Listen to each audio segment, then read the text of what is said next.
નમસ્કાર. નવજીવન ટ્રસ્ટ પરિવાર વતી હું રામ મોરી આપ સૌનું હાર્દિક સ્વાગત કરું છું. આપ સૌને સાલ મુબારક, નૂતન વર્ષાભિનંદન. નવા વર્ષે આપણે આપણી અદ્ભુત નવજીવન ટોક્સની પરંપરામાં ભેગા થયા છે.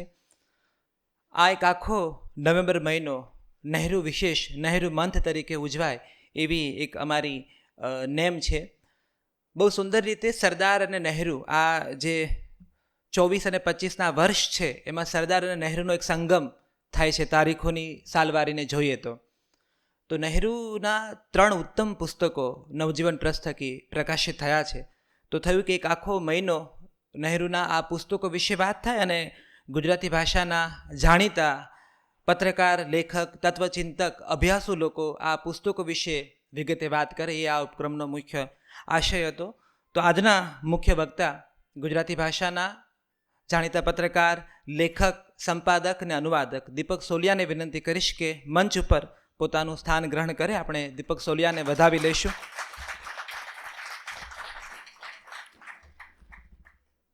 દીપકભાઈ અગાઉ નવજીવન ટોક્સ પરંપરાનો ભાગ રહી ચૂક્યા છે.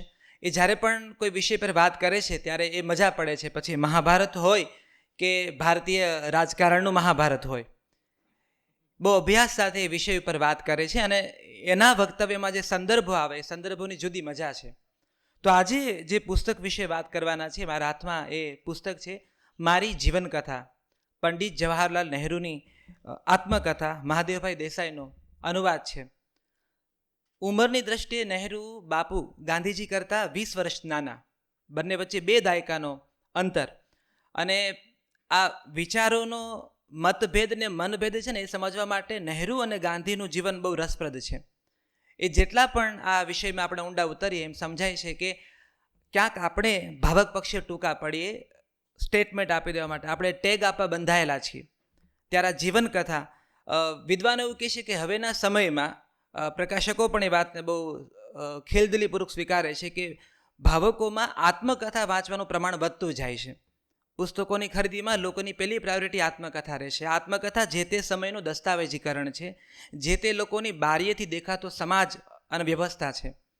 તો એ નહેરુની આત્મકથા, જેલનો એક વિશેષ આભાર માનવો પડે. વિશ્વ સાહિત્યમાં જેલનો બહુ પ્રભાવ રહ્યો છે, એટલે જેલ સાહિત્યનો ભાગ છે નહેરુની આત્મકથા.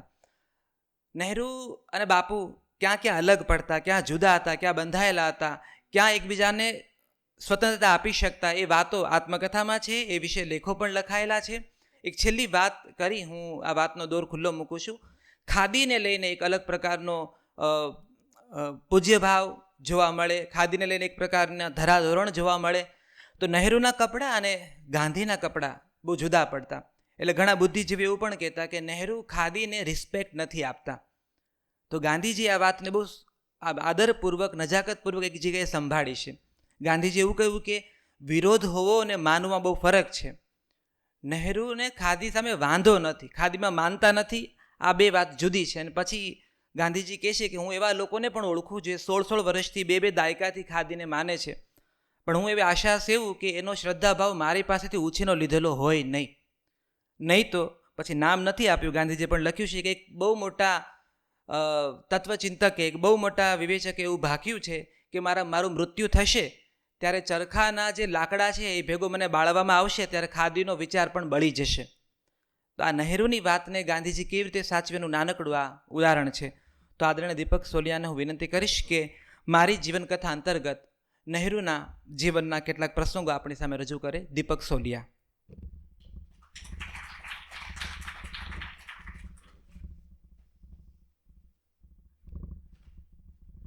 કેમ છો? છેલ્લે આપણે અહીંયા મળેલા, હમણાં અહીંયા બેસીને મને યાદ આવ્યું કે ત્યારે છેલ્લી વાત મેં એમ કહેલી કે મને સ્કૂલમાં નાગરિક શાસ્ત્રમાં સૌથી ઓછા માર્ક્સ આવતા. રાજ્યસભા ને લોકસભા ને ઉપલું ગ્રહ ને નીચલું ગ્રહ ને એવું સાંભળીને મારું ઉપલું ગ્રહ બંધ થઈ જતું. મને ભાઈ રામનો ફોન આવ્યો કે નહેરુ વિશે વાત કરો. એટલે મેં કહ્યું યાર મેં વાંચ્યું નથી. અને પછી મને પાછો એ ડર લાગ્યો કે આમાં તો ઓલ ઇન્ડિયા કોંગ્રેસ કમિટી ને જનરલ સેક્રેટરી ને સેક્રેટરી ને પ્રમુખ પદની ચૂંટણી ને બધું એકદમ આમ પોલિટિકલ હશે. એટલે મને થોડો ડર લાગ્યો. પણ ભાઈ રામ એફિશિયન્ટ 3જા દિવસે મારા ઘરે આ પુસ્તક પહોંચાડ્યું. બીજા પુસ્તક મારી પાસે હતા, પેલું દીકરીને લખેલા પત્ર અને વિશ્વનો ઇતિહાસ, આ નહોતું. એમણે મને મોકલ્યું, વાંચ્યું, ડર સાથે શરૂ કર્યું અને જલસો પડી ગયો. આ બધું હતું એમાં. ઓલ ઇન્ડિયા કોંગ્રેસ કમિટી ને ઇલેક્શન ને જનરલ સેક્રેટરી ને આ બન્યા ને અધિવેશન ને કરાચીનું લાહોરનું ને. હવે એ બધી રાજકીય જે બધી હોય ને આમ આપણને બોરિંગ જ લાગે. તમારામાંથી ઘણાને કે ભાઈ ચૂંટણીમાં સક્રિય રસ હોય, તમારે પોતાને જીતવું હોય કે હું ચૂંટણી લડીશ ને જીતીશ તો જુદી વાત છે. બાકી એ બધામાં કંટાળા હોય. તો એ બધું આમાં હોવા છતાં એટલી બધી મને મજા પડી, કારણ કે એમાં એટલું સરસ ગાંધી ને નહેરુ લડે છે, બાંધે છે. કેટલાય સાથીઓ અંદરો અંદર એકબીજાને એટલા બધા વાંધા, અને છતાં બધા કેવા સાથે ચાલે. અને નહેરુ પોતે એક તરફ સૌથી આમ વિરોધી વિચાર હોય, સૌથી મોકળા, સૌથી આ છેડાનું એ વિચારી શકે, પેલા છેડાનું એ વિચારી શકે, બહુ જ બ્રોડ માઇન્ડેડ છે. અને બીજી તરફ જરાક પણ કોઈ જુદો વિચાર કે આમ જરાક આડો ચાલે કે કોઈ નડતું હોય તો પાછા એવા આળા. નહેરુ બિલકુલ આળા, અધીરા, નાજુક એવા પણ ખરા, અને નહેરુ અત્યંત મજબૂત, જોશીલા, મક્કમ, જરા પણ ન ઝૂકે એવા પણ ખરા. તો આવી રેન્જ હોય ને તો મજા આવે કે આમ સીધું જાય. ત્યારે આ પુસ્તક તમે વાંચો તો તમને આ છેડાથી માંડીને આ છેડાનું એટલું બધું જાણવા મળે અને જાણવાની એટલી બધી મજા પડે. તો એ મેં વાંચવાનું શરૂ કર્યું. તો હમણાં મેં ત્યાં મુંબઈમાં ઘર બદલ્યું. તમારી ઘરની સામે એક નાનકડી કેબિનવાળો છે. તો મેં એની જોડે ઓળખાણ કરી. મેં કીધું તું ક્યાંનો? તો કે યુપીનો. મેં કીધું યુપીમાં? તો કે અલ્હાબાદનો. એટલે મેં કીધું નહેરુનું અલ્હાબાદ? તો એ કામમાં ડૂબી ગયો, કંઈ બોલ્યો જ નહીં. પછી પાછી લાઇટ થઈ તો કે અમિતાભ બચ્ચન કા હે અલ્હાબાદ. પછી મને વળી વિચાર, મેં કીધું એ પેલું નહેરુનું એક ઘર હતું ત્યાં આનંદ ભવન, પછી એનું અત્યારે શું છે આમ તને કંઈ ખ્યાલ છે? પાછો કામમાં ડૂબી ગયો, જવાબ જ ના આપે. અચાનક એના બત્તી થઈ એમ પાછો કે અમિતાભ કા ઘર હે ના મેરે ઘર સે 1.5 કિલોમીટર દૂર હે. હું નહેરુની વાત કરું, અમિતાભની વાત કરે. મેં કહ્યું મેળ નહીં પડે. મેં અમિતાભની વાત શરૂ કરી, પતી ગયું, આવતો રહ્યો. પછી મને થયું આ માણસને નહેરુ વિશે કંઈ ખબર નહીં હોય. પછી મને શંકા ગઈ, ના એવું તો ન બને. નહેરુ વિશે બધાને ખબર હોય છે. નહેરુને છે ને આમ તો કાળની કરતામાં બધું ભૂલાતા જાય, પણ નહેરુ ભૂલાતા નથી. કારણ કે વોટ્સએપ ઉપર નહેરુ આમ લેડી એડવિનના પાસે આમ ઝૂકીને હસતા હોય, પેલું નો સ્મોકિંગની આગળ સિગરેટ પીતા હોય, વિજયાલક્ષ્મી પંડિતની જોડે હોય, નહેરુ ને એના પિતા મોતીલાલના કપડાં પેરિસ ધોવા માટે જતા, નહેરુ મુસલમાન હતા, એવું બધું કાંઈક જાતનું ચાલતું જ હોય. એટલે નહેરુને લોકો ભૂલવા નથી દેતા. ના એટલે, અને એમાં અમુક સાચી વાત પણ હોય છે. પણ બીજા બધા તમે વિચાર કરો, બીજા બધા નેતાઓ કરતાં નહેરુ વિશે થોડી વાતો તો ચાલતી હોય. એમાં પછી મેં આ વાંચવાનું શરૂ કર્યું ને ખરેખર આ માણસ, આપણે એકથી જ શરૂઆત કરીએ. આ પુસ્તકમાં હું તમને એની એક ઝલક કે આમ થોડો લટાર, કારણ કે બહુ મોટું પુસ્તક છે એટલે આખું શું છે મને એમ ઈચ્છા તો એવી થાય કે તમને બને એટલું આપી દઉં કે આમાં શું છે તમે જુઓ.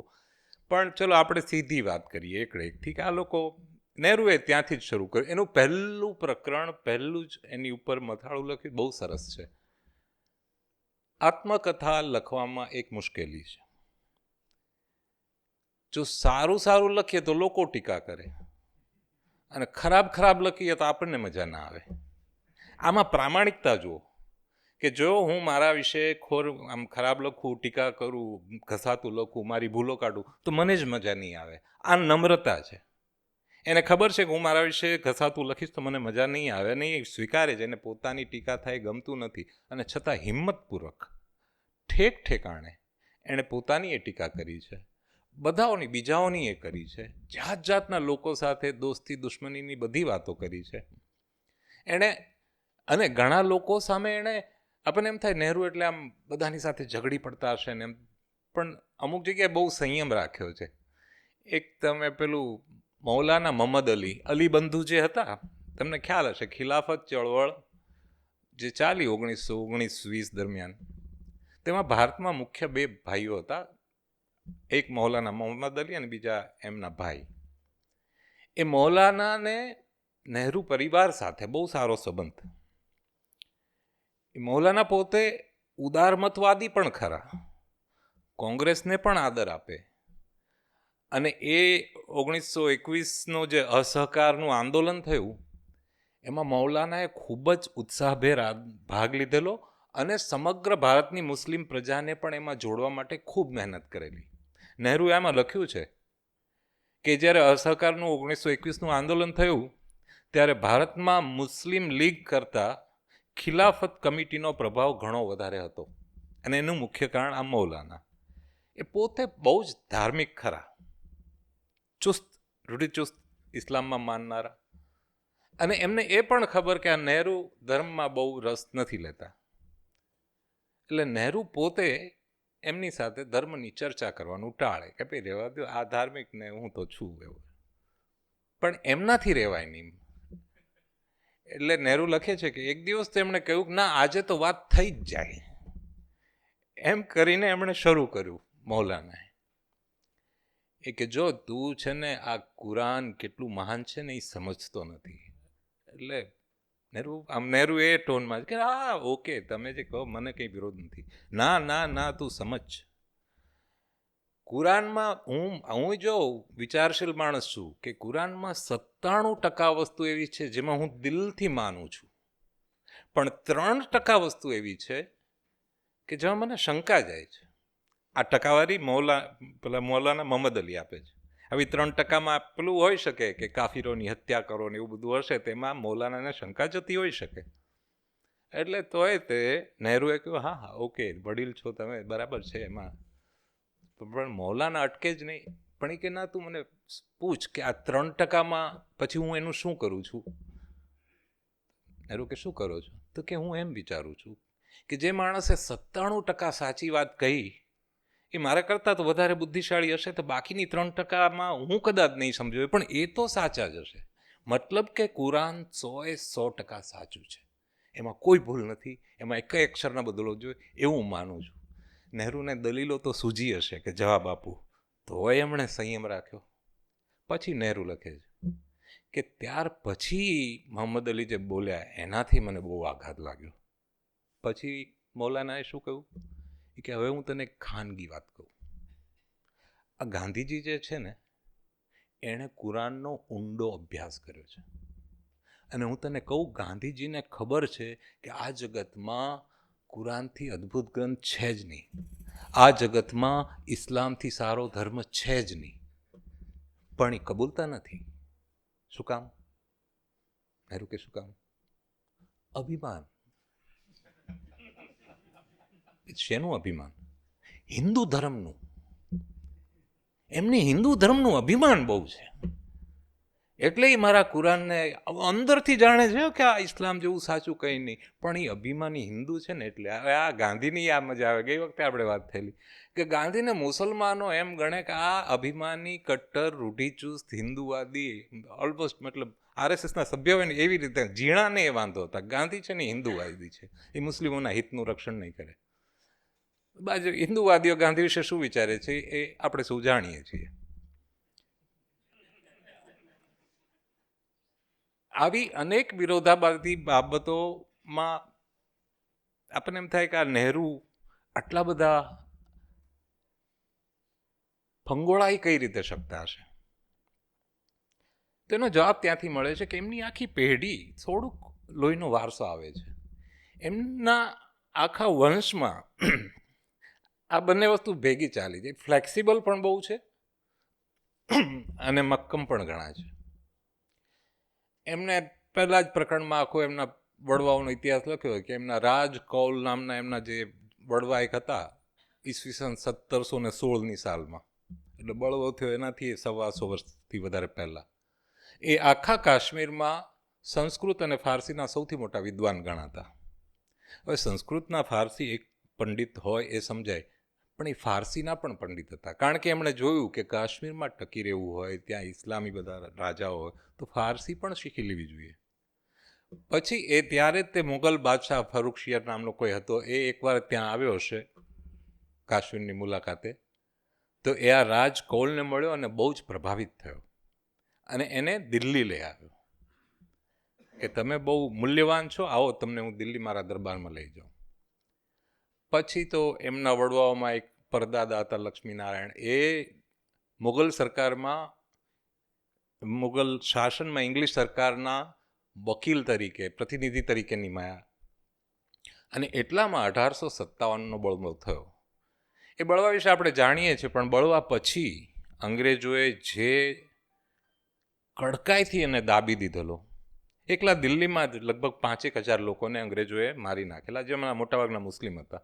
બળવા પછી અંગ્રેજોએ બહુ જ કડક હાથે કામ લીધું. એમાં મુસ્લિમોને વધારે એમણે અંકુશમાં લીધેલા, કારણ કે એમને એમ હતું કે શાસકો છે એ મુગલો છે, એ વધારે નડ્યા એ અને વધારે હિંસક છે, એવું પણ અંગ્રેજોનું માનવું હતું. આખા દેશમાં કુલ મળીને નહીં તો 13,000 અંગ્રેજો મરેલા ને એની સામે 40,000 લોકો અંગ્રેજોએ માર્યા. તો એને કારણે દિલ્હીનું મુસ્લિમ આખું બધું મુગલ સામ્રાજ્ય બધું ખેદાન મેદાન થઈ ગયું. તેમાં આ નહેરુના જે વંશજો ત્યાં બેઠા હતા એમનું આખી જે ગોઠવણ હતી એ તૂટી ગઈ, એટલે ત્યાંથી શિફ્ટ થઈને આગ્રા આવ્યા. આગ્રામાં પછી એમના દાદા જે હતા એમણે પોતાની જગ્યા જમાવી અને નહેરુના એક કાકા હતા નંદલાલ, એમણે આગ્રામાં વકીલાત શરૂ કરી. પણ પછી આગ્રાથી વડી અદાલત અલ્હાબાદ શિફ્ટ થઈ, એટલે નંદલાલ અલ્હાબાદ શિફ્ટ થયા. એ નંદલાલના નાના ભાઈ એટલે આ મોતીલાલ, એ બંને વચ્ચે ઉંમરનો ઘણો ફરક, અને મોતીલાલના પિતા થોડી વહેલી ઉંમરે ગુજરી ગયેલા, એટલે આ જે મોટા ભાઈ જે હતા એ પિતા સમાન હતા. એટલે પિતા સમાન નંદલાલ જોડે મોતીલાલ નહેરુ અલ્હાબાદમાં વકીલાત શરૂ કરી.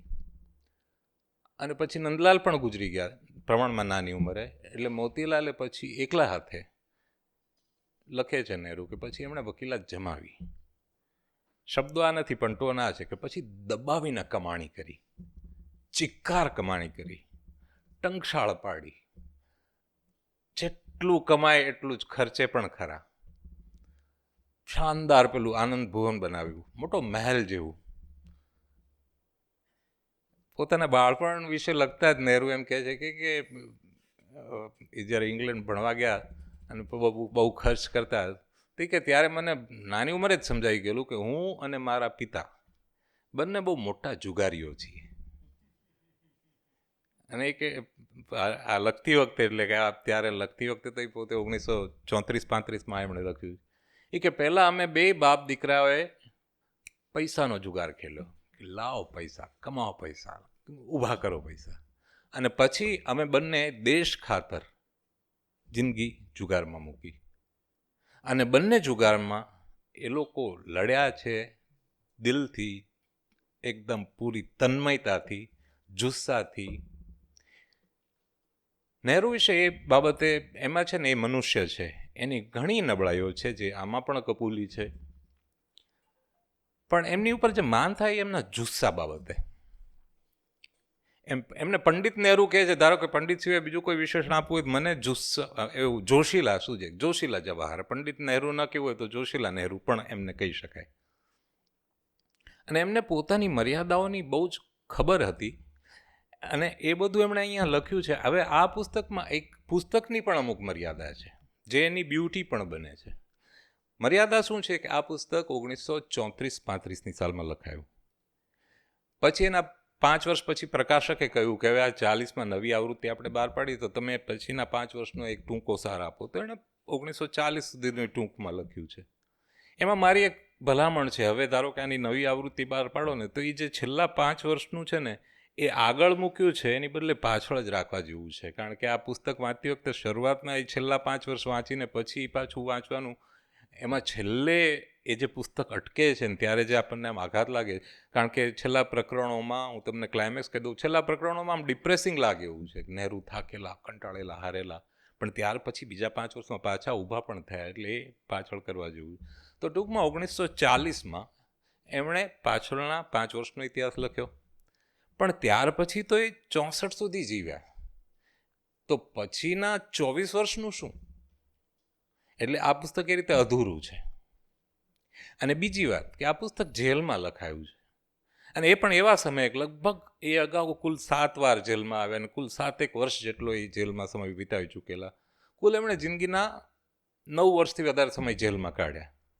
એ એક રસપ્રદ લાગે કે પહેલી વાર જેલમાં ગયા ત્યારે એની ઉંમર લગભગ 32ની હશે, અને છેલ્લી વાર જેલમાંથી નીકળ્યા ત્યારે કેટલા 56ના હશે. તો 32 થી 56 એટલે 24 વર્ષ. તો 24 વર્ષ જે જુવાનીના પ્રાઇમ વર્ષ કહેવાય, એ 24માંથી 9 વર્ષ તો જેલમાં છે. પોણા 2 વર્ષ એ ગાળામાં એ પેલી પત્નીની સારવાર માટે યુરોપ છે.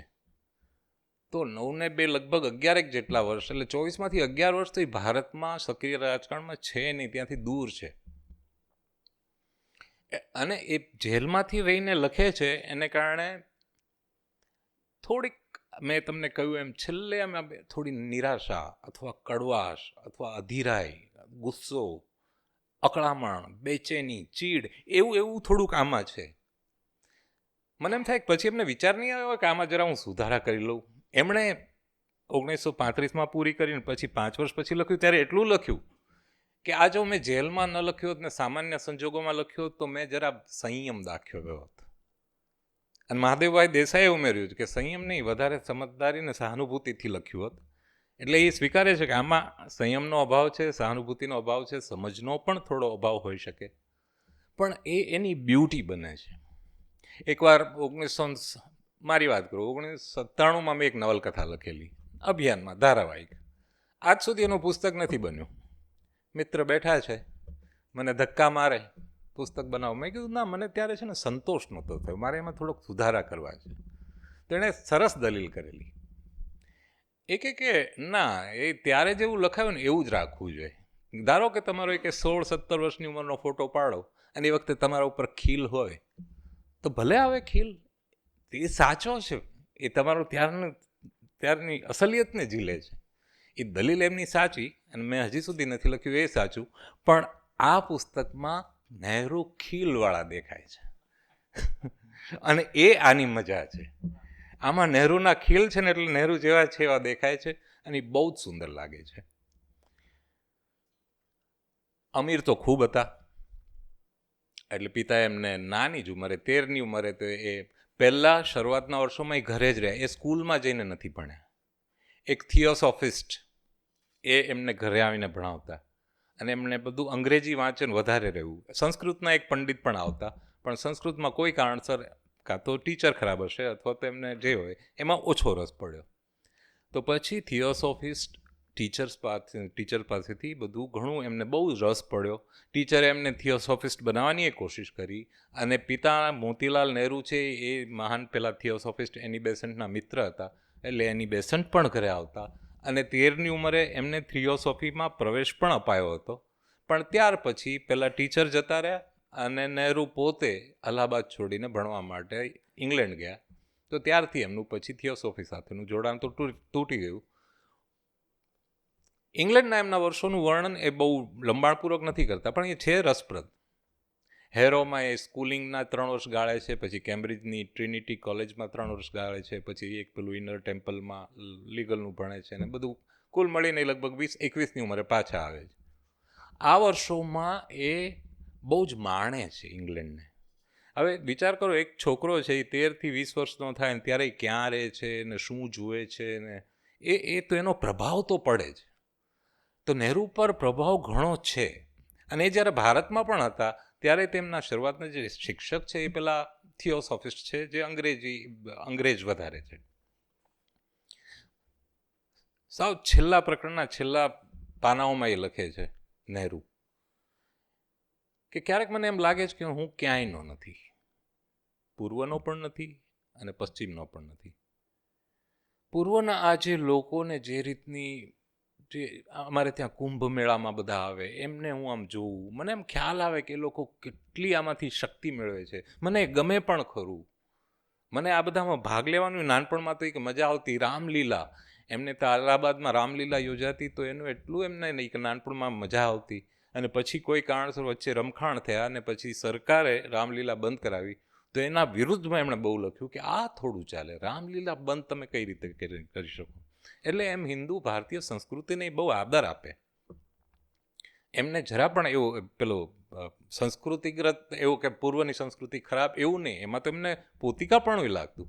પણ એ કે બીજી તરફ પશ્ચિમના લોકો મને પરાયો ગણે. હું ત્યાં જઈને રહું તો પેલા લોકો મારી સ્કિન ઉપરથી ને એમ જ સમજી લે કે આ ભારતીય છે. પણ છતાં સરવાળે એમનું જે હૃદય હતું એ મને સમજાય છે કે એ જોશીલું હતું. એમને પરાક્રમ કરવું હતું, એમને પરિવર્તન જોઈતું હતું, એમને કશું પણ સ્થગિત રહે ન ગમતું, એમને થાય બદલાવવું જોઈએ. આ બધું આવું અને આવું કઈ રીતે ચાલે? એમની આખી રાજકીય કારકિર્દીનો જે આમાં ગ્રાફ આવે છે એમાં એક જ છે, એમને વાંધો એ પડે કે કંઈ પણ ઢીલું પડે તો એમ કે પણ શા માટે આપણે આગળ વધીએ, આપણે ભૂલો કરીએ તો તે ચાલો પાછા ઊભા થઈએ. એટલી બધી જગ્યાએ એમણે બહુ જ આકરી રીતે મધ્યમવાદીઓની, વચલા રસ્તાવાળાઓની ટીકા કરી છે. અને એવી ભવ્ય ભાષાઓમાં કે આમ એને ને આમ એને, એવું તો થોડું ચાલે. અને મધ્યમ માર્ગીઓ ઘણા હતા. એક પેલા સેવક સંઘવાળા શ્રીનિવાસ શાસ્ત્રી, તેજ બહાદુર સપ્રુ, એમના પિતાના ખાસ મિત્ર. એમના પિતા પોતે તે શરૂઆતમાં મધ્યમ માર્ગમાં માનતા. શરૂઆતમાં તો પિતા અને પુત્ર વચ્ચે જ ઝઘડો થતો. એ બધું એમણે લખ્યું. ઝઘડો તો નહીં, પણ એમ કે દીકરો એમ કહેતો કે આપણે બદલો, આપણે અંગ્રેજોને ભગાડો, પૂર્ણ સ્વરાજ જ જોઈએ, આ લોકોને હટાવીને આપણું કશું થશે નહીં. પહેલું પગલું અંગ્રેજોને હટાવવા, પૂર્ણ સ્વરાજ. હવે નાની જોશીલી જુવાન ઉંમર છે એટલે. અને બીજા બધા ઠરેલ લોકો એમ કે નાના વાંધો નહીં, અંગ્રેજો છે, આપણને ઘણું બધું સારું આપે છે, રેલવે ને આ બધી સેવાઓ આપે છે, આપણી સુરક્ષા કરે છે, વગેરે વગેરે. આપણે ધીમે ધીમે એમની પાસે સત્તા લઈએ. અને કોંગ્રેસનું એ જ તો કામ હતું. કોંગ્રેસની સ્થાપના જ એ રીતે થઈ હતી કે આપણે કોંગ્રેસ લોકોનો જે અવાજ હોય એ ઉઠાવવાનો, પણ કઈ રીતે? પત્રો લખીને, અરજીઓ કરીને કે અમારી આ માંગણી વિશે હે જરા વિચારશો જી.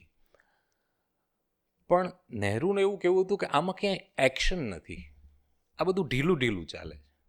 બીજી તરફ એક્શનવાળા હતા તો એ બધા એમ જ કહેતા હતા સીધી બંદૂક ઉપાડો કેવું. એટલે સુરતની પેલી કોંગ્રેસની મિટિંગ થયેલી 1907માં કરે, તો ત્યારે તો મારામારી થયેલી કોંગ્રેસની ગરમ ને નરમ છાવણી વચ્ચે.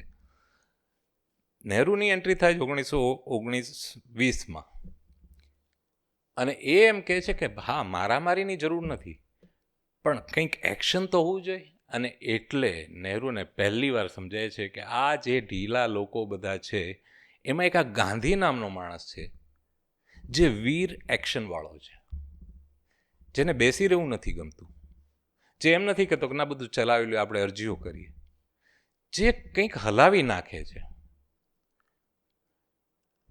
ગાંધી આવીને પહેલાં તો 1915માં ભારતમાં આવ્યા. શરૂઆતમાં 1915માં જ નહેરુને ગાંધીની મુલાકાત થઈ, પણ ત્યારે થોડી વાતો થઈ. પણ પછી એમણે પેલું ચંપારણમાં જે કમાલ કરી દેખાડી, તો મોતીલાલને જવાહરલાલ બેનું ધ્યાન ગયું કે આ માણસ કંઈક કરે છે ખરો. અને અચાનક 1919માં ને એમાં પછી 20માં એણે અસહકારનું આંદોલન છેડ્યું. અને એનો જે પ્રતિભાવ આવ્યો, આખો દેશ જે રીતે જાગ્યો, પાનાના પાના ભરીને આમાં વર્ણન છે. એટલું જોશીલું, સ્ફૂર્તિલું વર્ણન છે.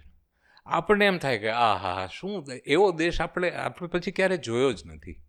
આ પુસ્તકની મહત્વ એમાં છે ખરું કે આપણે આપણા જ ભારતનું આ રૂપ અગાઉ ક્યારેય ન જોયું હોય ને, એ આમાં છે કે કઈ રીતે લોકો પોતાનું બધું જ છોડીને, જોખમ આવી પડે, જેલમાં જવું પડે, કંઈ પણ થાય, એવી રીતે અચાનક બધા ઊભા કઈ રીતે થઈ ગયા. એટલે નહેરુને થોડોક સવાલ એ થતો હતો કે આ ગાંધીએ એવું કર્યું શું? આ તો ત્યાં દક્ષિણ આફ્રિકામાં હતા અને અચાનક અહીંયા આવ્યા ને આ રાતોરાત. પણ અને આવું અસહકાર, આપણને તો કંઈ ખબર નહોતી કે આવું કંઈ અસહકાર ને થોડું હોય ને એમાં આટલો બધો રિસ્પોન્સ આવે એ એમને કોઈ રીતે ગળે નહોતું ઉતરતું. પણ રિસ્પોન્સ આવ્યો. એમાં નહેરુ પણ જોડાયા. નહેરુએ બહુ વિગતે આમાં લખ્યું છે કે અરે અમે તો રીતસર નશામાં હતા. અમે એમ હતા કે અમે કોંગ્રેસમાં છીએ, અમે સ્વરાજ માટે લડીએ છીએ, અમે સંયમ અને સાદગીથી જીવીએ છીએ, અમે જેલમાં જવા તૈયાર છીએ, અમે સંતો છીએ અને સામે શૈતાનો છે, અંગ્રેજી શૈતાનો સામે અમે સંત, ઊંચેરા માનવીઓનો યુદ્ધ, વાહ વાહ વાહ. અને બધું બહુ ચાલતું હતું ને નહેરુને ખાતરી થઈ ગઈ, અડધા પોણા દેશને ખાતરી થઈ ગઈ કે હવે આ આંદોલનના કારણે સરકાર ગઈ સમજો.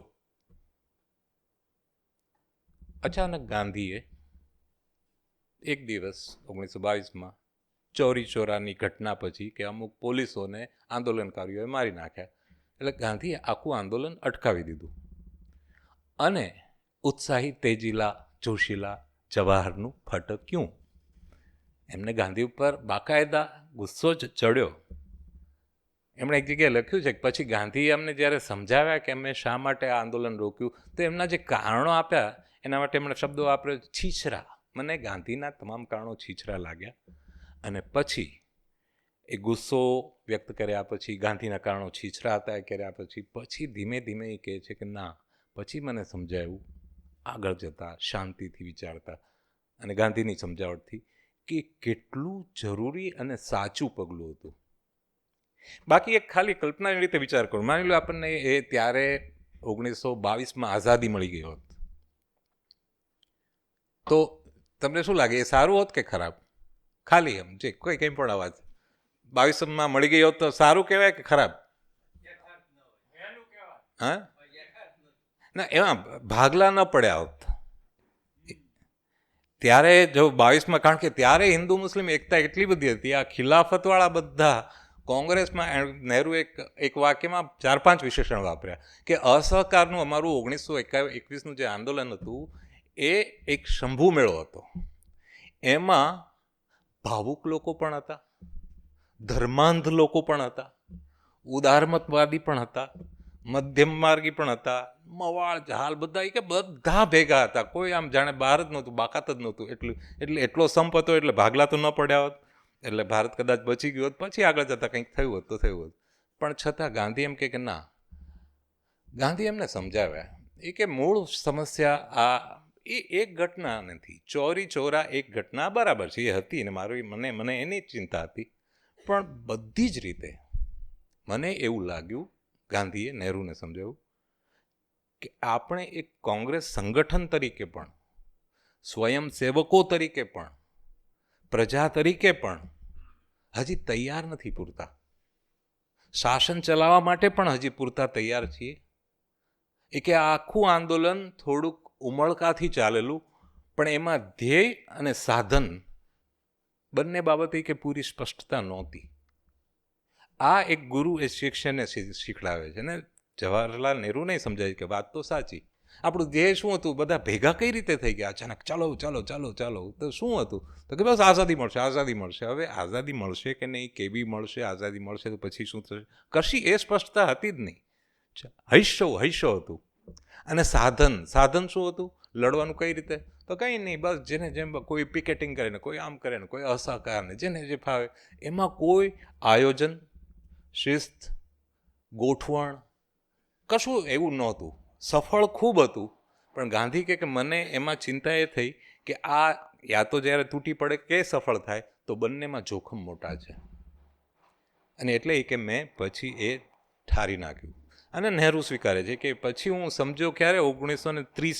1930માં જ્યારે કે મેં બીજું ફરી આંદોલન કર્યું ત્યારે મેં જોયું કે એ 1921-22વાળા આંદોલન કરતાં ઘણું વ્યવસ્થિત, મજબૂત, જેવી રીતે થવું જોઈએ એવી રીતે થયું. અને પછી 1932માં ફરીથી જ્યારે આંદોલન થયું, પણ એ કે એ બંને આંદોલન 1921વાળા કરતાં વધારે શિસ્તવાળા અને પ્રોપર હતા. એટલે કે ત્યારે મને સમજાયું કે ગાંધી કેટલા સાચા હતા. હવે આમાં મને ઘણી એવી એની ભાષા એટલી સારી છે નહેરુની કે એમ થાય કે એનું જ આપણે લખેલું તમે જો વાંચો, હું અત્યારે આમ વાંચી જઈશ તો મને પેલું આપણો આઈ કોન્ટેક્ટ તૂટતી જાય ઓછી મજા આવે, પણ તોય અમુક તો વાંચવામાં જ મજા આવે. તો હું તમને એ કહેતો જાઉં. ગાંધીની એ ટીકા કરે ત્યારે અને વખાણ કરે ત્યારે ગાંધીને પેલું યંત્રો સામે બહુ વાંધો, રેલવે સામે વાંધો. નહેરુને યંત્રો બહુ ગમે, ઉદ્યોગો, સાયન્સ, ટેકનોલોજી. નહેરુએ કોલેજમાં જે ડિગ્રી લીધેલી એમાં જ એમના મુખ્ય વિષય જીવશાસ્ત્ર, રસાયણશાસ્ત્ર અને ભૂસ્તરશાસ્ત્ર હતા. અને ટ્રેનની મુસાફરી થઈ કે મને તો બહુ ગમે, ઝડપથી પહોંચાય, આ વાંધો શું છે? અને કે અમે જુવાની આ 2019-20માં ભેગા થયા ને ત્યારે એમાં વાત કરતા હતા કે આ ગાંધી નામના માણસને આપણે અનુસરીએ છીએ, પણ એ આ રેલવેનો એનો વિરોધ કરીએ. તો કે અમે અંદરો અંદર એમ હસતા કે કંઈ વાંધો નહીં, સ્વરાજ આવી દો, પછી આપણે એને કહેશું કે તમારી વાત જવા દો, અથવા આપણે એમને વટલાવી દઈશું આપણામાં. તો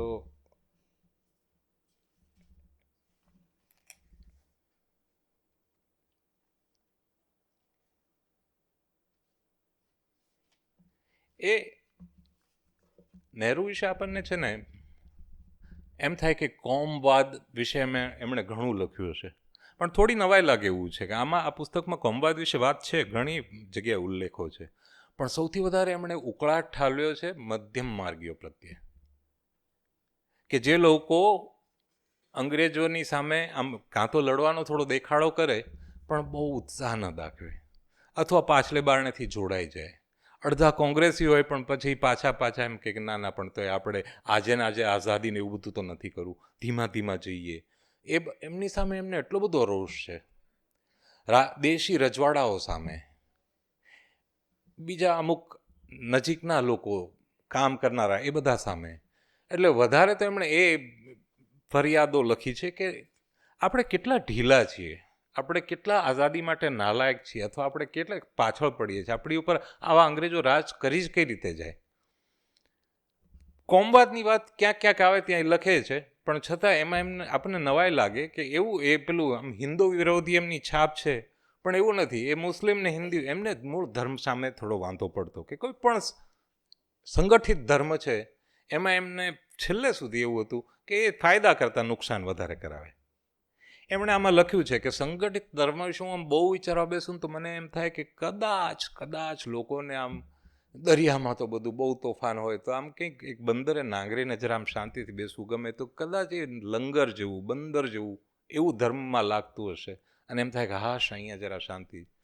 તે કે તો એ રીતે પણ કે મારા માટે ધર્મ નકામો હતો, કારણ કે મને તો ખુલ્લો દરિયો, વાવાઝોડા અને તોફાનમાં મજા આવતી, એટલે મારા માટે ધર્મ નકામો હતો. પણ એ કે ચાલો હું સ્વીકારી લઉં, લોકોને એમાં મજા પડતી હોઈ શકે. પણ એ કે ગાંધીજીનું એક આખો પાયો જ ધર્મ હતો, ધર્મમાંથી શક્તિ, ધર્મ આમ, ધર્મ કે પેલું આત્મકથામાં લખ્યું છે ને કે જે ધર્મને સમજતો નથી, રાજ પ્રકરણ અને ધર્મનો સંબંધ હોય જ. અને એ આ ભાઈને બહુ વાંધો પડે કે રાજકારણ ને ધર્મ બંને જુદા જ હોવા જોઈએ. એમણે સરસ અમુક દલીલ લખી છે કે આખી દુનિયામાં બધે હોય છે. ચર્ચ ઓફ ઇંગ્લેન્ડનું રાજા સાથે દોસ્તી હતી જ, બધે અમેરિકા જાઓ ક્યાંય પણ જાઓ, પણ કે આપણે ભારત જો, ભારતમાં ધર્મ ને રાજકારણ અલગ જ છે. ભારતની સૌથી પવિત્ર નગરી કાશી. એમણે પૂછ્યું મને કહો કાશી આખા ઇતિહાસમાં ક્યારે રાજકારણમાં પડ્યું છે? કાશી છે, ધર્મ છે. એ પછી ભલે એમાં કર્મકાંડ ને એ બધું છે, પણ એ કે એનો કાશીનો દિલ્હી ઉપર કે કોઈ પણ રાજા ઉપર અધિકાર નહોતો. એટલે કે આપણે એમ ખરેખર સમજદાર લોકો હતા ધર્મની બાબતમાં, પણ સંગઠિત થયા પછી સંગઠિત ધર્મ અને એ બધામાં આપણે એકે બહુ લોચા માર્યા.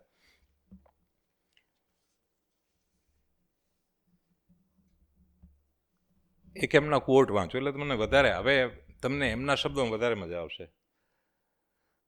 ઘણા ખરા મુસલમાનો માટે તો ધર્મ છે ને એની સાથે ચર્ચા કરવી બહુ અઘરી છે, કારણ કે એમના ધર્મમાં સ્વતંત્રતાથી વિચારવાની છૂટ જ નથી.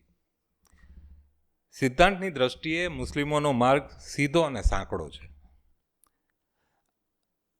ધર્મનિષ્ઠ માણસે એ માર્ગે ચસવું ન જોયું એવું ઇસ્લામવાળા માને છે.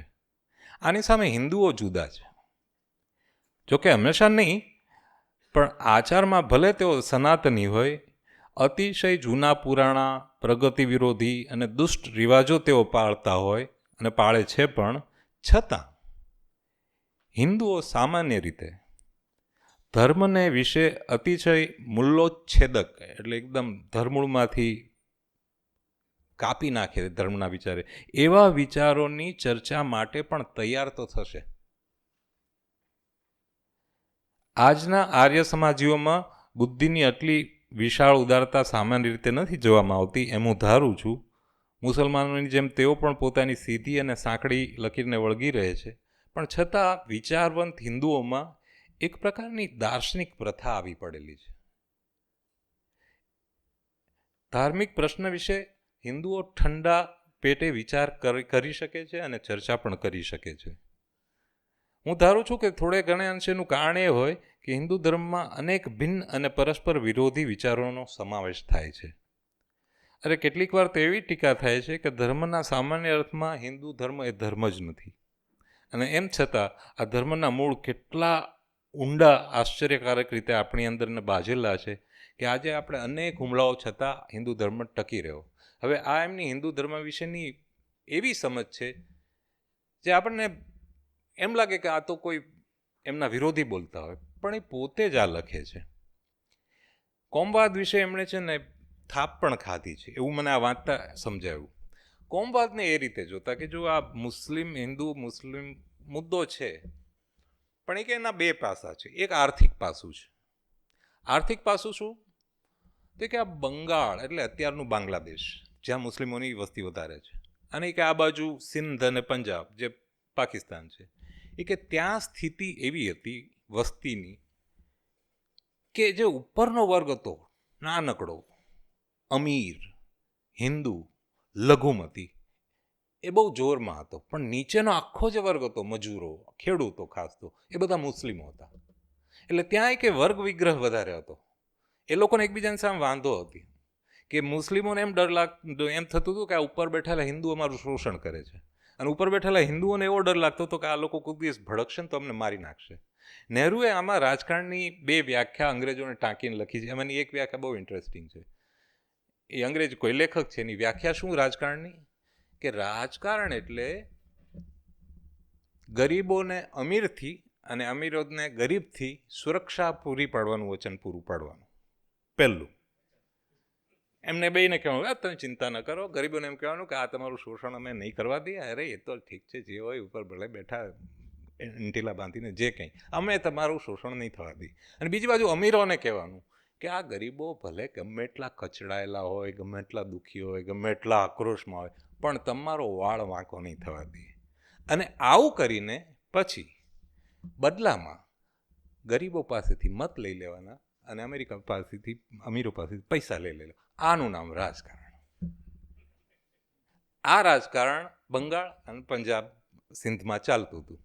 એટલે નહેરુનું એમ કહેવું હતું કે આ કોમવાદી ધર્મનો પ્રશ્ન છે જ નહીં, ત્યાં ઓલા જમીનદારો અને ખેડૂતોનો, અમીરોનો અને ગરીબોનો એ પ્રશ્ન છે, જેને પરાણે લોકો આ કોમવાદી કરીને કે વળ ચડાવે છે.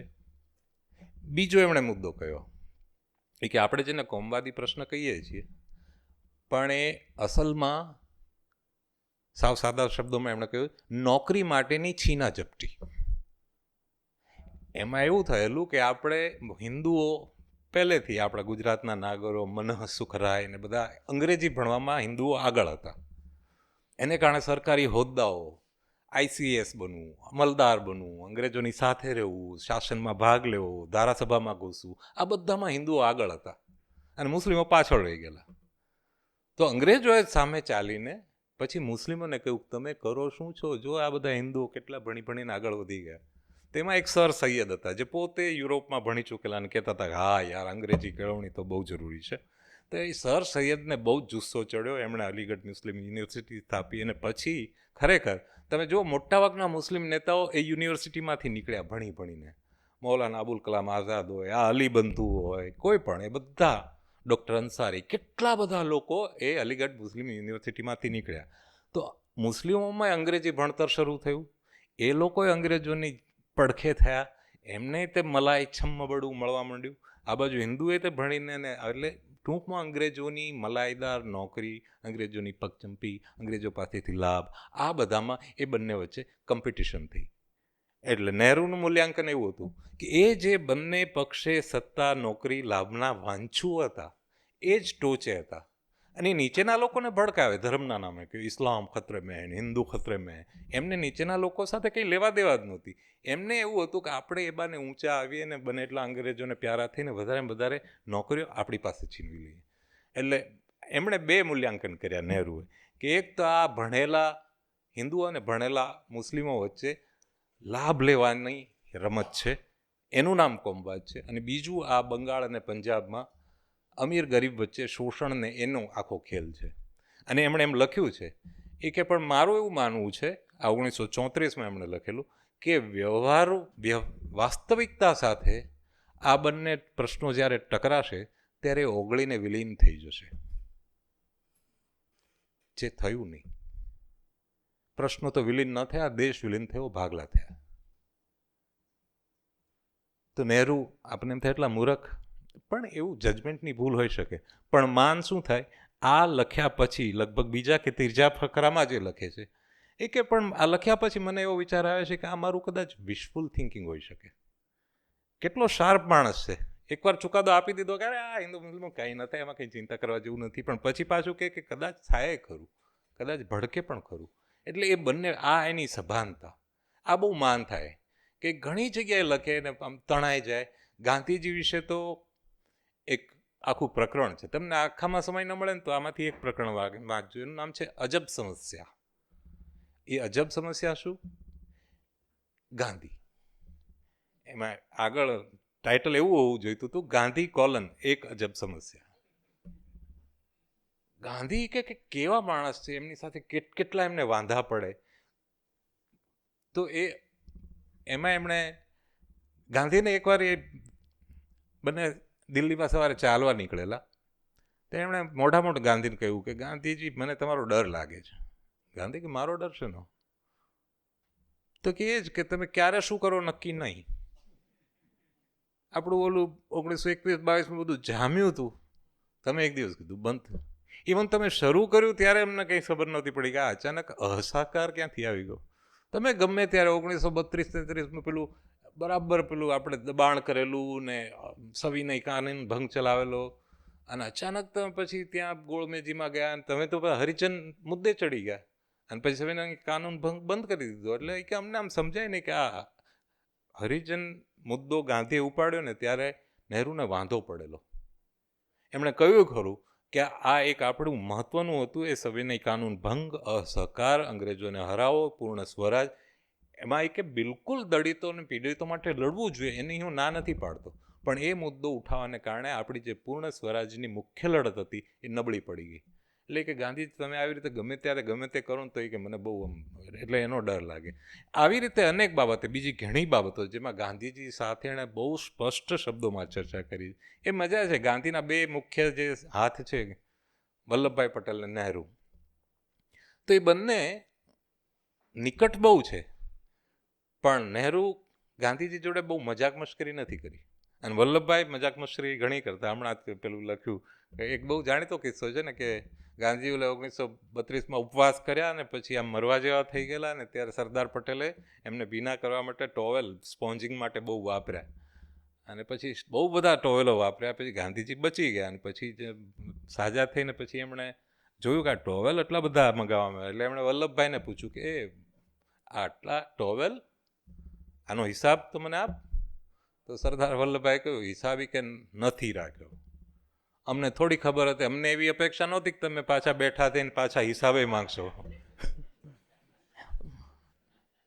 એક તરફ આ સરદારનો ઉલ્લેખ આવે છે, આદરપૂર્વક આવે છે, મૈત્રીપૂર્વક આવે છે. એવા અમુક જે મહત્વના પાત્રો છે, એમાં મદન મોહન માલવીય. આપણે જાણીએ છીએ હિન્દુ મહાસભા, જેના નેતાઓ, હિન્દુ મહાસભાના નેતાઓ કોણ? સાવરકર, એ બધા ખરા, પણ એની સ્થાપના કરવાના, એના મોખરાના, એના પાયામાં મદન મોહન માલવીય છે. અને એમની સાથે નહેરુની દોસ્તી છેવટ સુધી રહી છે. એમની સાથે કોઈ વિખવાદ, ઝઘડો, અંતર, દૂરી, કડવાશ કશું જ નથી. એમણે તો વચ્ચે કોઈ રિપબ્લિક પક્ષ પણ સ્થાપેલો. વચ્ચેના થોડા વર્ષ એવું હતું, 1922માં અસહકાર બંધ કર્યો, 1930માં નમક સત્યાગ્રહ થયો. વચ્ચેના વર્ષમાં ગાંધીજી થોડાક સક્રિય રાજકારણથી દૂર રહ્યા છે, કોંગ્રેસ સક્રિય રાજકારણથી દૂર રહી છે, અને ત્યારે નહેરુના પિતા મોતીલાલે એક સ્વરાજ્ય પક્ષ સ્થાપ્યો. અને પછી મદન મોહન માલવીયા અને લાલા લજપત રાય, આ બંને મળીને તે એક રિપબ્લિક પક્ષ સ્થાપેલો, અને પાછા કોંગ્રેસ સામે લડે. એટલે સામે લડે, અને છતાં પછી કોઈ કડવાશ નહીં. મદન મોહન માલવીયાની તે ખેલદિલી જો, એને ખબર હતી કે આ માણસ હિન્દુત્વની માને એમાં તો માનતો નથી. તો એમણે એકવાર 1933માં નહેરુ જેલમાંથી થોડાક સમય માટે 5.5 મહિના છૂટેલા, તો એમને બોલાવ્યા બનારસ હિન્દુ યુનિવર્સિટીમાં બોલવા માટે નહેરુને. નહેરુએ આવીને બેફામ બેટિંગ કરી હિન્દુત્વને બધાની સામે. હવે માલવીયા પોતે હિન્દુ તરફી ખરા. નહેરુ પછી લખ્યું કે મને સમજાવું કે મેં ભૂલ કરેલી, એ કે મને એમ હતું કે એ પછી ધીમે ધીમે એમાંથી બહાર નીકળી ગયા હશે ને હવે તો એમાંથી બહુ એટલા બધા સક્રિય ન હોય, પણ એ કે પછી એ લખ્યા પછી મારા ઉપર જે પત્રો આવ્યા છે, આજની ભાષામાં કહે તો જે ટ્રોલિંગ થયું છે, જે અંગત ગાળાગાળી થઈ છે, અને એ કે મેં એ પાછું આ એમની હાજરીમાં બધાની સામે બધા હિન્દુ પેલા બેઠેલા નેતાઓ એની સામે, અને છતાં મને કહેવાનો મતલબ એ છે કે આટલા જુદા અને છતાં દોસ્તી પાકી. પહેલી જ વાર નૈની જેલમાં નહેરુ પુરાયા ત્યારે બહુ કંટાળેલા ને આમ ડિપ્રેસ થઈ જાય ને એમાં, પણ એમાં વચ્ચે મદન મોહન માલવીય આવ્યા તો એમણે લખ્યું છે કે એ આવ્યા પછી જરા મજા આવી, વાતો કરવાની મજા આવે. એટલે એમ પાકી દોસ્તી. લાલા લજપત રાય, એમના પ્રત્યે પહેલેથી એમને નહેરુને ઘણો આદર. એ તે આમ સહેજ રાઈટમાં ઢળેલા, અને વચ્ચે તો એક ચૂંટણીમાં ત્યારે નહેરુ યુરોપના પ્રવાસે ગયા છે, તો એક ચૂંટણીમાં પ્રચાર દરમિયાન લાલા લજપત રાયે એવો આરોપ કર્યો કે આ કોંગ્રેસ જે છે ને એ છેક વિદેશમાં જઈને ભળીને બધું જાતનું ષડયંત્ર કરે છે ને આમ તેમ. હવે એનો ઈશારો એવો હતો કે ત્યારે કાબુલમાં અફઘાનિસ્તાનમાં કોંગ્રેસની બ્રાન્ચ ખુલેલી, અને એ સજેશન ચિત્તરંજન દાસનું હતું, પણ એમનો અમલ ત્યારે આ મહામંત્રી હતા નહેરુ. તો નહેરુને ત્યાં યુરોપમાં ખબર પડી કે લાલાજી આવી વાત કરે. પછી એમને ખબર પડી કે લાલાજીએ ક્યાંકથી વાંચ્યું હશે, કોઈ એમને ભળોવ્યા હશે. પછી રૂબરૂ મળીને એમણે વાત પણ કરી, પણ આખી વાતમાં સંબંધ ઉપર અસર શૂન્ય, જરા પણ નહીં. દોસ્તી એવી ને એવી. એટલે આ જે વાત છે કે એ બધાની સાથે ઝઘડે અને છતાં દોસ્તીમાં કોઈ ફેર ન પડે. એમનું મૂળ મને સમજાય છે, જવાહરલાલ નહેરુ આખા પુસ્તકમાં અનેક જગ્યાએ આવે છે, છેલ્લે તો ખૂબ જોશથી આવે છે, એ છે સમાજવાદ. નહેરુનું માનવું છે સમાજવાદ એ જ ઇલાજ છે, અને ગાંધી એને હા ઓકે બરાબર છે, સાચું છે, ઓકે. હવે સમાજવાદ ને સામ્યવાદ ને બધા વાદ અઘરા છે, એમાં થોડો ફરક છે. સામ્યવાદમાં આખી બધી પ્રોપર્ટીની માલિકી સરકારની હોય. સમાજવાદમાં એવું છે કે ભલે માલિકી કોઈની હોય પણ અલ્ટિમેટલી સરકાર હોય, વચ્ચે માલિક બીજા પણ હોઈ શકે. તો ગાંધી એમ કહેતા કે તમારો સમાજવાદ આધુનિક, સારો, સાચો, પણ ગાંધીનો મૂળ મુદ્દો હતો સર્વોદય, સ્વાતંત્ર્ય અને દલિતો અંત્યોદય. હવે અહીંયા આ બહુ જ સમજ એવું અઘરું છે, પણ છતાં અંત્યોદય, દલિત, પીડિત, ખેડૂતો, મજૂરોનું ઉત્કર્ષ અને ઉત્થાન અને એમની બરાબરની સુરક્ષા જાળવવી, એ બાબતે નહેરુ અને ગાંધી વચ્ચે સહેજ પણ ભેદ નથી. બંનેની તીવ્રતા પણ સરખી. નહેરુનો સૌથી આમાં ઇન્ટરેસ્ટિંગ જે ચેપ્ટર્સ અમુક મેં જોયા, એમાંનું એ એક છે કે ત્યારે એમની ઉંમર હશે કદાચ 22 વર્ષની, અને એ પહેલી વાર 22 વર્ષના જુવાન નહેરુ બ્રિટનથી આવેલા, એમને ત્યાં એક રામચંદ્ર કરીને કોઈ ભાઈ આવ્યા અલ્હાબાદમાં. લોકો એને બાબા રામચંદ્ર કહેતા, મૂળ મરાઠી હતા, પણ ત્યાં બધા ખેડૂતોના પ્રશ્નો એ ક્યાંક બધે રજૂ કરતા. તો એ બાબા રામચંદ્ર અલ્હાબાદમાં નહેરુને મળવા આવ્યા કે આ બાજુમાં પ્રતાપગંજ છે, ત્યાંના ખેડૂતોની હાલત જુઓ. અને પછી નહેરુ ત્યાં જાય છે અને ખેડૂતોની હાલત જોવે છે. હવે એ બહુ કોમ્પ્લિકેટેડ સમસ્યા છે. ત્યાં છે ને ઘણા પ્રકારના લેયર્સ હતા, કે એક ઉપર સરકાર હોય, પછી એક તાલુકદાર હોય, એના નીચે જાગીરદાર હોય, એના નીચે ગણોતીઓ હોય. અને ગણોતીઓ છે એ જમીનદાર પાસેથી જમીન લે કે જો હું આ 1 વર્ષ ખેડીશ અને જેટલા પૈસા આપે એમાંથી એટલા તમને આપીશ. એમાં હરીફાઈ થાય. હવે જમીનદાર કે કોણ વધારે, ગણોતને પૂછેલા બોલ કોણ આ આટલો ટુકડો કોણ વધારે આપશે મને. એ બીજો ગણોત કે હું વધારે આપીશ તો એને મળી જાય. હવે ગણોતિયાની જે હાલત થતી, એક તરફ એણે બધું જે વાવીને પછી કમાણી થાય એમાંથી જમીનદારને આપવાનું, પણ જે ઉગાડવા માટે બિયારણને બધું લાવ્યું હોય એ શાહુકાર પાસે જ પૈસા લીધા હોય એટલે એને આપવાનું. પછી જે જાગીરદાર જમીનદાર છે એને તાલુકદારને આપવાનું હોય, એટલે તાલુકદાર તો પાછા એવા, એ પાછા સરકારી, પછી તાલુકદાર બધા પૈસા ભેગા કરીને સરકારને પહોંચાડે. એ તાલુકદાર માટે લખ્યું છે નહેરુએ કે એક તાલુકદારે હાથી ખરીદ્યો, હાથી, તો હાથીવા કર એમ કરીને કર ઉઘરાવે. હાથીવા કર એવો તો કંઈ કર હોય? એક તાલુકદારી કે કાર લીધી તો કારવા કર એમ કરીને કર ઉઘરાવ્યો. મન ફાવે એમ કર ઉઘરાવાતા હતા. અને એમાં પછી નહેરુએ પહેલી વાર સમજ્યું કે મને પહેલી વાર ખ્યાલ આવ્યો કે ભારત આ છે, અને ગાંધીની તાકાતે અહીંથી આવે છે. ગાંધી આ લોકોને સમજે છે. ગાંધીને નહેરુ બંને મજૂરો, ખેડૂતો, પછાતો, પીડિતો, દલિતો, શોષિતોની પીડાને સૌથી નજીક જઈને ઓળખી શકેલા નેતાઓ હતા, અને એટલે જ સૌથી આગળ નીકળી શક્યા.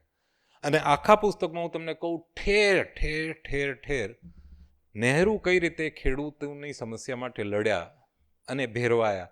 નહેરુએ પછી આ બધા ખેડૂતોની લડતની આગેવાની લીધી કે તમે કર ન ભરો, અસહકાર કરો, અને પછી 1930-31માં જે આંદોલન થયું ત્યાર પછી સરકાર બહુ કડક બની, ત્યારે આ જ ખેડૂતોનું ભયંકર રીતે આવી બન્યું. અગાઉ તે લડ્યા હતા અને હજી એ લડી રહ્યા હતા, પણ પછી કે સરકારે તો 1931-32માં બધાને પકડીને જેલમાં નાખી દીધા. નેતાઓ કોઈ બહાર રહ્યા નહીં. અને આ ખેડૂતો જેના માટે નહેરુએ આ ઘણા વર્ષો લડત ચલાવી હતી, એની પાસેથી વસૂલાત તો ચાલુ જ હતી. આગલા વર્ષે દુકાળ પર તોય ચાલુ. એમના ખેતરો છીનવાઈ ગયા, એમના ઉપર દેવા, એમના ઘરમાંથી વસ્તુઓ ઘરવખરી લઈ ગયા. મતલબ એટલી ભયંકર ખરાબ પરિસ્થિતિ. તો ત્યારે નહેરુને એમ થાય કે આ લોકોનું મેં નેતૃત્વ કરેલું, તો હવે મારે એમની પડખે ઊભા રહેવું જોઈએ, પણ હવે એમની સામે લડવું જોઈએ કે નહીં. અને ત્યારે પરિસ્થિતિ 1932માં એટલી નાજુક હતી. એક તરફ ગાંધીજી ગોળમેજી પરિષદમાં ભાગ લેવા લંડન ગયેલા, અને બીજી બાજુ યુપી એટલું સળગ્યું. અને ત્યારે એ એક જોવાની મજા આવે એવું તો નથી, પણ નહેરુ કઈ રીતે એક બાળકની જેમ, માત્ર નહેરુ નહીં, આખી કોંગ્રેસ બાળકની જેમ કે હે પપ્પા જલ્દી આવો, હે બાપુજી જલ્દી આવો, રોજ તાર કરે કે તમે ક્યાં છો, અહીંયા સળગ્યું છે. અને એમને સમજાવ્યું કે આપણાથી નહીં થાય, આ બાપા જ કરી શકશે. અને પછી એમ ત્યાંથી પેલા છેલ્લે જવાબ આવે કે ભાઈ સ્ટીમરમાં બેસી ગયા, પણ સ્ટીમર પહોંચે ત્યારે એટલા ડેસ્પરેશન. એટલે નહેરુ ગાંધીની ઘણીવાર અનેક ટીકાઓ કરતા હોવા છતાં એ બરાબર જાણતા હતા કે છેલ્લે હું અટકું કે કંઈ પણ, તો છેલ્લે આ માણસ છે, એનામાં જે તાકાત છે એ કોઈનામાં નથી. એને ગાંધીના વખાણમાં જે લખ્યું છે, ગાંધીની ટીકા વખાણ બે આપણે જાણીએ, પણ એમાં આપણે વખાણવાળું ક્યાંક મળે તો તમને કહું.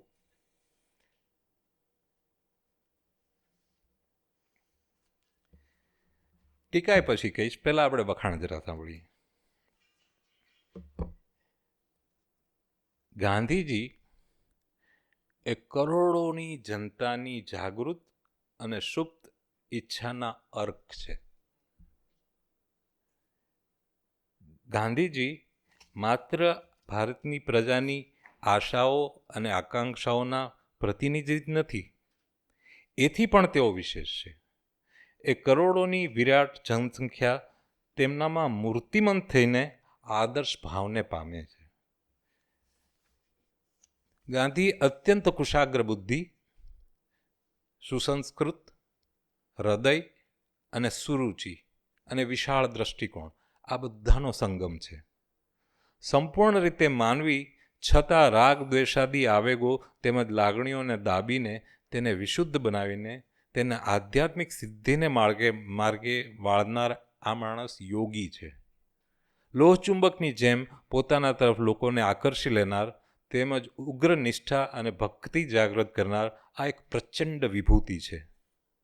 ગાંધીજી હિંદને બરાબર ઓળખે છે, તેમજ તેના ઝીણામાં ઝીણા કંપનોને ઝીલી લે છે.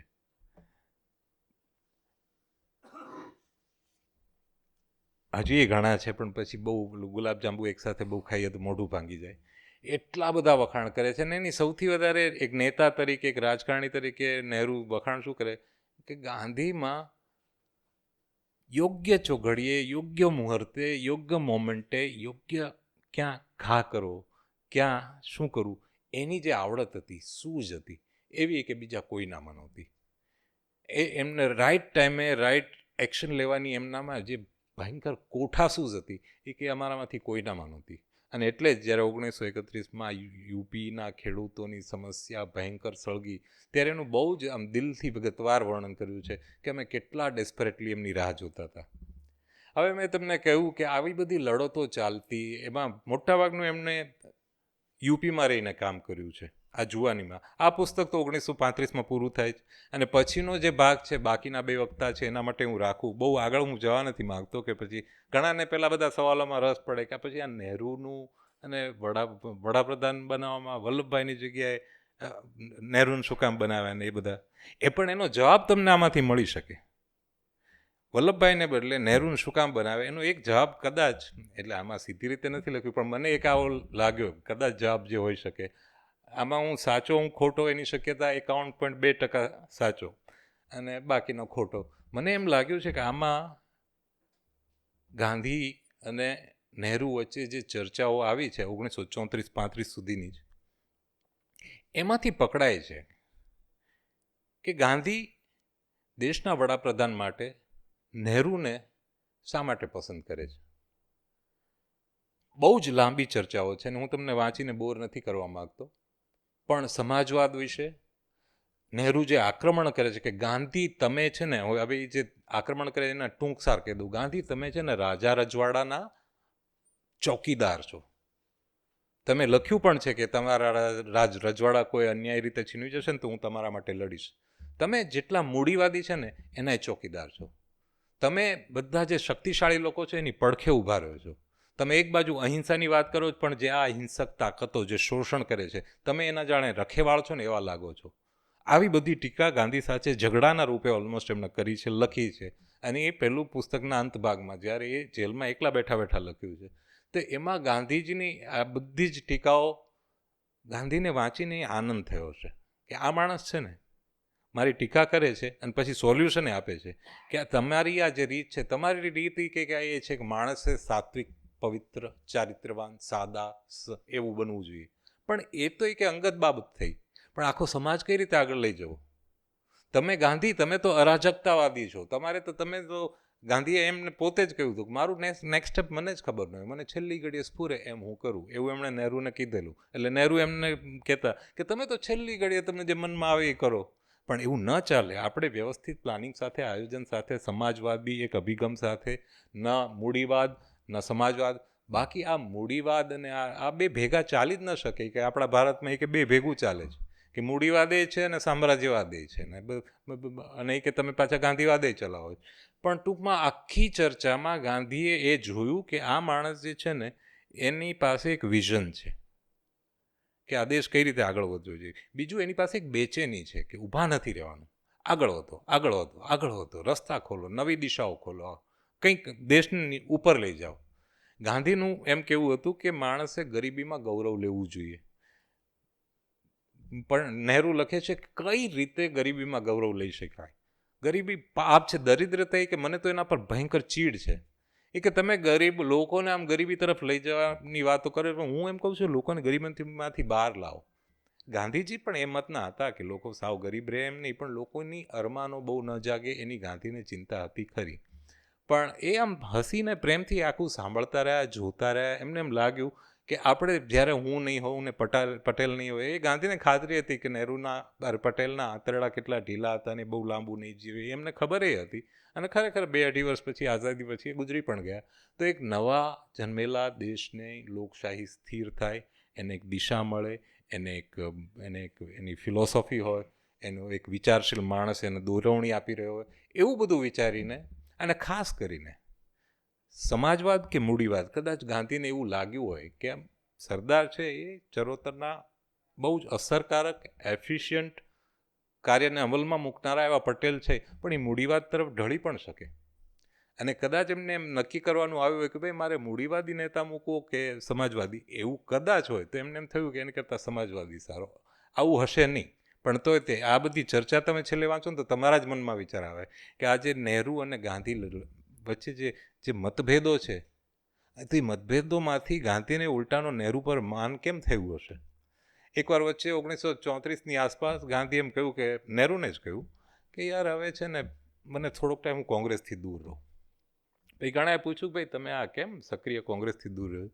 તો ગાંધીએ એમ કહ્યું એમને કે હવે છે ને મારો કોઈ વિરોધ નથી કરતું, મારી જોડે કોઈ ઝઘડા નથી કરતું, બધા મારી વાત ચૂપચાપ માની લે છે. કે મને કોઈ આમ સામે સવાલ ન ઉઠાવે તો મજા નથી આવતી. તો એમની સામે સવાલ ઉઠાવે, ઝઘડા કરે, વિચાર કરે, એવા એક માણસ નહેરુ હતા. એટલે એમને એના ઉપર માન હતું.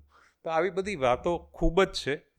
અને હું પોતે આમાં એટલું બધું વાંચી ગયો, હમણાં તાજું બહુ વાંચ્યું. હમણાં છેલ્લે હું બેઠેલો, મેં કીધું આમની કેબિનમાં કે યાર આપણે છે ને આમાં હું કાપલીઓ મૂકી રાખું, શું બોલું, કારણ કે આમ એટલું બધું સુંદર છે જે મને સમજાઈ રહ્યું છે કે એમની ભાષામાં એટલી સુંદર રીતે હું કહી શકું એમ નથી. કારણ કે નહેરુની એક વિશેષતા છે ને ભાષા સાથે પરની એમની પકડમાં છે. આ વાંચતા આપણને સમજાય. આપણને નહેરુ અને મહાદેવભાઈ બંને ઉપર માન થાય. મહાદેવભાઈએ આનો જે અનુવાદ કર્યો છે, એમ કે અનેક એવા શબ્દ પ્રયોગો, એની જે અસ્ખલિતતા, નહેરુને આખા જે ઝીલ્યા છે, તો એ જોવાની એટલી આમ મજા આવે. જેમ કે જેલના વર્ણનો છે તો કોઈ કવિએ કર્યા હોય ને એવા અમુક જગ્યા લાગે કે જેલમાં નહેરુ પુરાયા છે. હવે વિચાર કરો, આપણે આમ વાત કરી કુલ 9 વર્ષ આ માણસ જેલમાં રહ્યો છે. આમ જે બહારની વાત છે એટલી જ જેલની છે, ટૂંકમાં કહી છે. પણ જેલમાં નહેરુના ઓબ્ઝર્વેશન જુઓ. એ કે જેલમાં હું આમ બેઠો હતો તો એક દિવસ મને વિચાર આવ્યો કે યાર 7 મહિના થઈ ગયા અને હજી સુધી કૂતરાના ભસવાનો અવાજ નથી સંભળાયો. હવે આવો વિચાર કોને, આપણને આવી શકે પણ આપણને નોંધવાનો વિચાર ના આવે. એ કે હું બે બાજુ, મને માણસો થોડી ત્રાસે બહુ થાય, જેલમાં બધા બહુ આમ ભેગા ભેગા હોય, મને એકાંત જોઈએ. પણ પછી કે 1934-35માં બહુ એકાંત મળ્યું ને સાવ એકાંત કોથળીમાં હતું, ત્યારે હું માણસો માટે જંગતો હતો. પણ એ કે તોય તે એકવાર નૈની જેલમાં ત્યાં હું બહુ બધા લોકો બહુ હતા ને, તો ત્યારે હું બહાર વરંડામાં ટાઈમ મળે ને ત્યારે બેસતો. તો ચારે બાજુ ઊંચી દિવાલ, એટલે સૂર્યોદય ન દેખાય, સૂર્યાસ્ત ન દેખાય, પણ બહુ ઉપરનો તડકો દેખાય. એટલે કે હું ચોમાસામાં તો ખાસ આખો દિવસ બહાર બેસી રહું. તડકો છાંયડો, વાદળ આવે, તડકો આવે તો બેસી રહું, વરસાદ આવે તો પલળું. પણ એ કે મજા આવે, લોકોથી તો દૂર, શાંતિ. પછી કે આમ વાદળ જોતો હોઉં તો ઘણીવાર 2 વાદળની વચ્ચે એક આમ ખીણ જેવી ફાંટ હોય. પછી હું ખીણની ફાંટમાં જોઉં તો એમાંથી મને એમ થાય કે આ ભેદી પ્રદેશની પાછળ શું હશે. હવે આવું બધું કોઈ કવિને જ વિચાર આવે કે એ વાદળો વિશે શું શું વિચારે, એના વિશે આ બધું એમણે એટલું બધું લખ્યું છે. પછી જેલમાં એ કે આંબાના ઝાડ બહુ હતા. આંબાને નવા પાન આવે ને ત્યારે એ લાલાશ પડતા તપકી રહ્યા હોય, પણ પછી બહુ ઝડપથી લીલા થઈ જાય. અમારે ત્યાં 4 વડ હતા. એ તે પછી આમ પાનખરમાં આખા નગ્ન થઈ જાય, પણ પછી પાછી વસંત આવે એટલે ખીલી ઉઠે. અમારે ત્યાં ન ગમે એવા મહેમાનો પણ આવતા, જેમ કે વીંછી. મારી કોટડીમાં એક વીંછી આવી ગયો તો એ પછી ત્યાંથી નીકળે નહીં. ઘડીકમાં પુસ્તક ઉપરથી નીકળે, ઘડીકમાં ખાટલાની નીચેથી નીકળે. તો પછી મેં એને પકડ્યો અને પછી મેં એને દોરીથી ઉપર ટાંગ્યો અને એક શીશીમાં પહેલાં શીશીમાં પૂર્યો, પછી દોરી ઉપર ટાંગ્યો. પછી હું એને માખીઓ ખવડાવતો. આપણને એમ થાય માખીઓ કઈ રીતે પકડતા હશે ને ખવડાવતા હશે. હવે આ ખરેખર જેલમાં માણસ હોય એટલે કેવું કેવું થાય. એ કે અમારે ત્યાં સાંજે છે ને આમ કબૂતરોના ટોળા ઉડતા જાય, ખૂબ બધા કબૂતર. તો અમારા જેલના એક સુપ્રિન્ટેન્ડન્ટની હતા ને, એ શોખીન, તે ઢાઈંગ દઈને ગોળી મારે અને જે પડી જાય એને ખાય. અમારે ત્યાં પોપટ પણ બહુ હતા. અમારે ત્યાં કે મેનાનું એક કપલ મારી જોડે કે હળી ગયેલું, બારીમાં બેસે અને પછી કે મારી પાસે આવે, મારી પાસે કંઈક ખાવાનું હોય તો હું આપું. તો એ એવું હળી ગયું કે સાંજે હું એમને ખાવામાં મોડું કરું તો એ કલબલાટ કરી મૂકે અને પછી કે હું આપું ત્યારે એ શાંત થાય. એક અમારે ત્યાં ભમરી અને ભમરાઓ બહુ હતા. ભમરાઓ તો ન નડતા, પણ ભમરીઓથી મને થોડુંક લાગતું કે અને ભમરી મને ક્યારેય કરડતી નહીં. પણ એકવાર એક ભમરી ભૂલથી મને કરડી ગઈ અને પછી મને થયું કે હવે આના પર હું હુમલો કરું. એટલે ભમરીઓનો જે દર હતો પેલું ત્યાં વાળીની પાછળ, ત્યાં હું ગયો, પણ ત્યાં અંદર કદાચ ઈંડા હશે. એટલે ભમરીઓ મારી પર ભયંકર હુમલો કર્યો. એટલે મેં પણ પીછેહટ કરી, એણે પણ પીછેહટ કરી. પછી અમારે શાંતિપૂર્ણ સહઅસ્તિત્વનું ઠરાવ્યું. જેલમાં એ કે મારા બનેવીને પણ પૂરવામાં આવેલા. બીજી એક જેલમાં તો મારા બનેવીને મળવા મારી મા અને બહેન ગયેલા, તો સુપ્રિન્ટેન્ડન્ટે મારી માતાનું અને બહેનનું અપમાન કર્યું. એ વાતે મને એટલું લાગી આવ્યું કે મારી માતા અને બહેન મને મળવા જેલમાં આવે ત્યાં અહીંનો સુપ્રિન્ટેન્ડન્ટ પણ અપમાન કરી શકે. એટલે મેં નક્કી કર્યું કે મારે મળવું જ નથી. એટલે 7 મહિના સુધી હું ન મળ્યો. પણ 7મા મહિને મારી બહેન આવી એમના 2 બાળકોને લઈને, અને એના 2 બાળકો પછી એમને આદત હતી એ પ્રમાણે મારે ખભે ચડવાની કોશિશ કરી. ત્યારે કે હું ગળગળો થયો અને કે એટલી રડી પડે. પછી કે જાય પછીના કેટલા દિવસ કે મજા ના આવે. જેલમાં કે પત્રો 15 દિવસે એકવાર મળે. પત્ર મળે ત્યારે કે હું તરત ક્યારેય ન ખોલતો. શું કામ?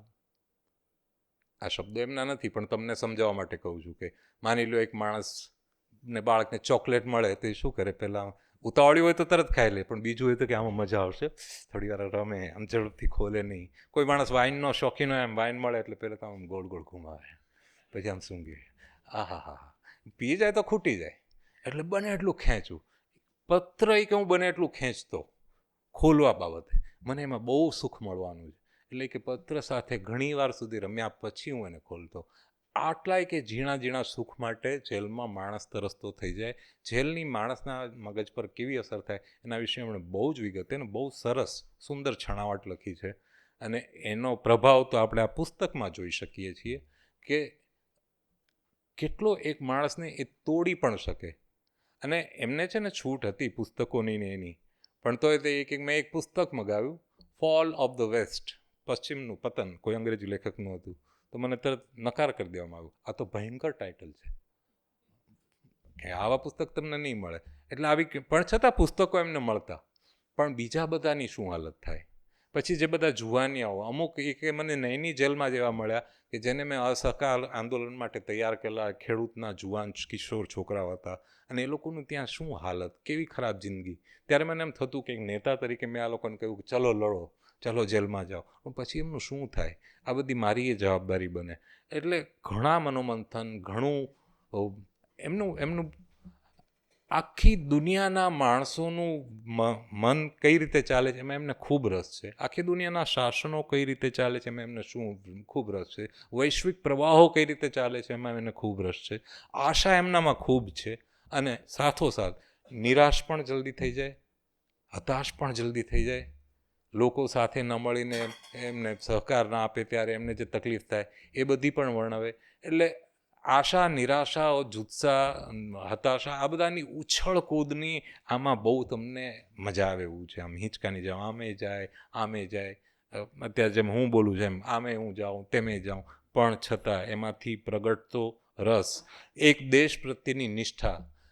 ખાસ કરીને આપણને બધાને અત્યારે આપણે જો બહુ ફ્રેન્કલી પ્રામાણિક રીતે વાંચીએ ને તો એમાં બિલકુલ એવું લાગે કે આમાંનું મોટાભાગનું લખાણ આપણા સૌની ટીકા કરતું એવું છે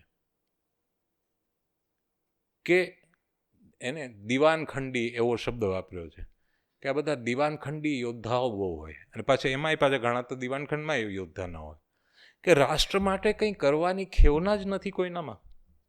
લોકોને માત્ર સત્તા, પૈસા, સુખ, સગવડ, એ પણ ઉપલા મધ્યમ વર્ગને જોઈએ છે. એને બાકીના ભારત વિશે કશી ખબર નથી. આ વાત એમણે ત્યાર વિશે જે લખી છે ને એમાંની મોટા ભાગની અત્યારે પણ એટલી જ સાચી લાગે કે એને કે માણસનો શું સ્વભાવ જ આવો છે.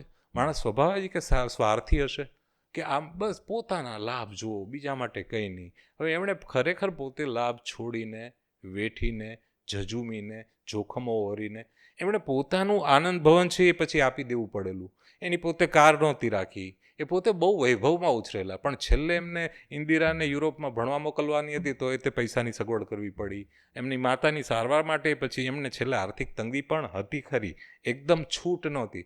એટલે એમણે ઘણો ભોગ આપ્યો છે. એટલે ખૂબ ભોગ આપીને એક દેશ માટે આ દેશ કઈ રીતે આગળ વધે, કઈ રીતે આગળ વધે, હું શું કરી છૂટું, હું શું કરી છૂટું. નાનપણમાં એમને ગેરીબાલ્ડીને એવા બધા સાહસિકોની કથાઓ બહુ વાંચી છે. અને એમનો ઓલમોસ્ટ હિંસક અભિગમ એ હતો કે કંઈ પણ હિંસા કરીને ક્રાંતિ કરવી જોઈએ. એ ક્રાંતિકારી મિજાજ આપણને એમ થાય જુવાનીમાં આવે 20, 25, 30, પણ આ માણસનો જુસ્સો અને મિજાજ વચ્ચે વચ્ચે ભાંગી પડવા છતાં, વચ્ચે વચ્ચે ઠરવા છતાં તૂટતો જ નથી. એ છેક સુધી આપણા દેશને કઈ રીતે આગળ લઈ જવું, કઈ રીતે આગળ લઈ જવું, હું શું કરી નાખું, એની ખેવનામાં એમણે ખાસી જિંદગી ગાળી. એનો એક દસ્તાવેજ આ પુસ્તક છે. મને પેલું સીધી વાત કરવા કરતાં પ્રશ્ન જવાબ, અથવા તો હું તમને એમ કહીશ મને પ્રશ્ન ન પૂછતા, આ છે ને અહીંયા બહાર ઉપલબ્ધ છે કે નહીં. આ મેં વેરવિખેર વાત કરી, પણ એની સુરેખ, અસરકારક છરી જેવી ધારદાર, તમારે જો તમને શોખ હોય કે ચલ એક છરી આમ અંદર ખોસું તો કેવું લાગે, અને તો એ પુસ્તક તમે લો. અને ખરેખર એમાં નહેરુ તમને ઓળખાશે, એ હું તો હજી કહું છું, એ એક પ્રમાણમાં ગૌણ બાબત છે, પણ એ એક યુગ કેવું હતું ભારત 1920, 1930ની સાલનું, કેવી રીતે આપણા વડવાઓ ગાંધીના પ્રભાવ હેઠળ ઇન્ડિપેન્ડન્ટલી પણ લડ્યા, કેવી રીતે એક દેશ ઊભો થયો, કેવી રીતે આપણે ત્યાં લેભાગુ હતા, કેવી રીતે અંગ્રેજો આપણી પર ચડી બેઠા. અંગ્રેજોની એમણે જે ટીકા કરી છે કે અંગ્રેજ જેવું ભયાનક કોઈ પ્રાણી નથી, એમ પણ એમાં આવે. અને અંગ્રેજ ખરેખર આમ પ્રમાણમાં એ કે મારા પર અંગ્રેજીનો ઘણો પ્રભાવ છે એવું પણ આવે. એટલે આ બધું જ તમને આની અંદર એવું મળશે. આમાં અમુક તો આજકાલના આપણા પ્રશ્નો હોય ને એમ, હવે એમને જેમ કે અંગ્રેજી ભાષાનો શોખ, એમની બહેનના એક લગ્ન હતા તો એમના જે મેરેજ કાર્ડ છપાયું તેમાં લિપિ અંગ્રેજી રાખી, રોમન, અને પેલું વાક્ય બધા હિન્દી. પસ્તાળ પડી. પછી લખ્યો, જવાબ લખ્યો એ કે ના, આપણી ભાષામાં તો અંગ્રેજી બને એટલું ઘૂસે, એમાં કંઈ વાંધો જ નથી, એવું એમણે લખ્યું છે. હવે એમાં આપણે સહમત થઈએ ન થઈએ જુદી વાત છે. એમનામાં એ હિંમત હતી કહેવાની એમણે ત્યારે એવું લખ્યું કે આપણી યુપીમાં રહીને એમણે એવું લખ્યું કે આપણી હિન્દી ભાષા કરતાં બંગાળી, ગુજરાતી અને મરાઠી ભાષા વધારે સારી છે. એટલે લોકો તો ભડકે જ ને. પછી કે આપણે અંગ્રેજી શબ્દો આપણા જેટલા વધારે આપણે ખુલ્લા રહે એટલું સારું છે. એટલે આવી કેટલી ઇવન આજના અમુક પ્રશ્નો તમને એમ લાગે ને તો એના જવાબો આમાં છે. ખૂબ જ સાચી ખેવનાવાળો એક સાચો માણસ પણ વેરવિખેર, મોઢા પર ખીલવાળો, ક્યારેક ભાંગી પડતો, ક્યારેક આમ બોલે, ક્યારેક તેમ બોલે, પણ છતાં અલ્ટિમેટલી એક સમાજવાદી ક્રાંતિ કરવા માગતો એક માણસ હતો. અને જે સફળે થયો, નિષ્ફળે થયો. 1940 પછીની વાત તમને બીજા વક્તાઓને એ લોકો કહેશે, પણ બાકી જાણવા જેવો માણસ તો ખરો. ખાસ કરીને એ તમને જે યુગ દેખાડે છે, જે સંઘર્ષ દેખાડે છે, આમાં જે સ્ફૂર્તિ છે, જે એનર્જી છે, એ તમને અડ્યા વગર નહીં રહે.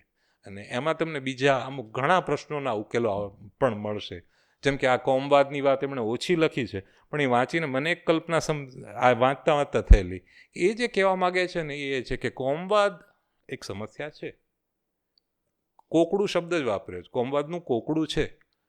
પણ એ મને એવી કલ્પના થઈ કે એક સૂતેલો સાપ છે, ગોળ કોકડું વળીને આમ સૂતો છે અને ઊંઘી ગયો છે. હવે જો તમે એને લાકડીથી આમ કરો તો એ ફેણ મારીને ડંખ પણ મારે, પણ જો તમે એને અડો નહીં તો એ ત્યાં સૂતો છે, એ કંઈ કરવાનું નથી.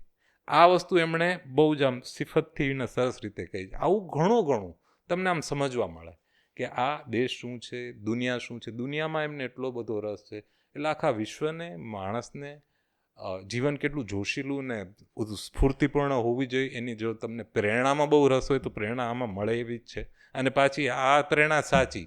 આમાં એવી રીતે કહ્યું છે કે પ્રેરણામાં તમે આમ જોશમાં ઉપર આવો ને પછી પડીએ જાઓ, પછી તમે પ્રેરણામાં મારે ખાઓ, તમે સફળ પણ થાઓ, તમે નિષ્ફળ પણ જાઓ. આમાં બહુ ડાઉન ટુ અર્થ છે. એ પહેલી વાર 40ની ઉંમરે કોંગ્રેસના પ્રમુખ બન્યા તો ઘરમાં એમની બધા મજાક ઉડાવતા, 2 બહેનો અને પત્ની ખાસ. આવો રાજમાન રાજેશ્રી કોંગ્રેસ પ્રમુખ એમ કરીને. નાનકડી દીકરી ઇન્દિરાએ મજાક ઉડાડે. એ બધું એમણે લખ્યું છે કે મારે તો ઘરમાં તો ઠઠ્ઠા થવા માંડી. મને કે ગૌરવ બહુ થતું હતું, હું અભિમાનમાં તો આવી ગયેલો, હું તો પ્રમુખ. પણ આ ઘરે મારી આ લોકો ધૂળ કાઢતા તો મને ગમતું. મારા પિતાએ કે મારી મજાક કરતા, ખાલી એક મારી માને ખોટું લાગતું, એ મારા જવાહરનું નામ નહીં લેવાનું, એ ખરેખર માન છે, કોંગ્રેસ પ્રમુખ બનવા લાયક છે. એટલે એનામાં જે સત્તાથી એમને મજા પણ આવતી એ પણ આમાં આવે. અને છતાંય સભાન રહેતા કે સત્તા નશો છે એ પણ આમાં આવે. હવે આટલું બધું મેં આડું કહ્યું ને તમને થોડો કંઈ રસલાસ જાગે તો બાજુમાં છે. Thank you.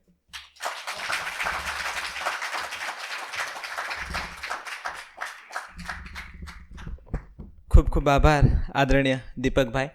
એમણે પંડિત જવાહરલાલ નહેરુની જીવનકથાની ઝરમર આપણી વચ્ચે રજૂ કરી. એમના જીવનમાં અને એમના લેખનમાં દર્શન અને ચિંતન મુખ્ય કેન્દ્ર સ્થાને હતું. અને દર્શન અને ચિંતનની વાત આગળના ઉપક્રમો આપણને જોવા મળશે. જે ભારત અને જે વિશ્વનો એને અભ્યાસ કર્યો છે અને જે એમણે જાણ્યું છે, સમજ્યું છે, એ વાત એમણે મારું હિન્દુનું દર્શન, મણિભાઈ ભ દેસાઈનો અનુવાદ છે. અને બીજું પુસ્તક છે જગતના ઇતિહાસનું સંક્ષિપ્ત રેખા દર્શન. તો આ જે હિન્દુનું દર્શન પુસ્તક છે એના વિશે 24 નવેમ્બર ભરૂચથી મિનલ દવે આવે છે અને મારું હિન્દુનું દર્શન એ પુસ્તક વિશે વાત કરવાના છે. 1 ડિસેમ્બરે વિશાલ ભાદાણી લોકભારતી સણોસરાથી આવી રહ્યા છે. એ જગતના ઇતિહાસનો સંક્ષિપ્ત રેખા દર્શન અને ઇન્દુને પત્રો, આ 2 પુસ્તકના સંદર્ભે વાત કરવાના છે.